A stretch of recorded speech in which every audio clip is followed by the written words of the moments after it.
ఆయుధ విరమణపై మావోయిస్టులు సంచలన ప్రకటన చేశారు. తాము ఆయుధాలు వీడేందుకు సిద్ధంగా ఉన్నామని మావోయిస్టులు లేఖ విడుదల చేశారు. ఈ మేరకు 3 రాష్ట్రాల ముఖ్యమంత్రులకు లేఖ రాశారు. ఆపరేషన్ ఖగారులో భాగంగా 3 రాష్ట్రాల్లో కూంబింగ్ ఆపరేషన్ నిలిపివేస్తే ఆయుధ విరమణ తేదీని ప్రకటిస్తామని లేఖలో పేర్కొన్నారు.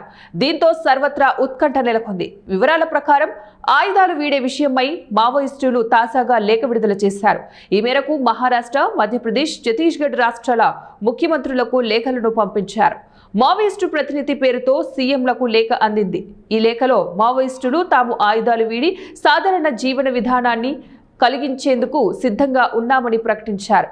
ముఖ్యంగా కేంద్ర కమిటీ సభ్యుడు కామ్రేడ్ సోను దాదా తీసుకున్న పోరాటం నిలిపివేయాలన్న నిర్ణయానికి తాము పూర్తి మద్దతు ఇస్తున్నామని ఈ లేఖలో స్పష్టంగా పేర్కొన్నారు. ఈ మావోయిస్టు ప్రతినిధులు ఆయుధాలు విడిచిపెట్టి ప్రభుత్వ పునరావాస పథకాలను పొందాలని కోరుకుంటున్నట్లు తెలిపారు.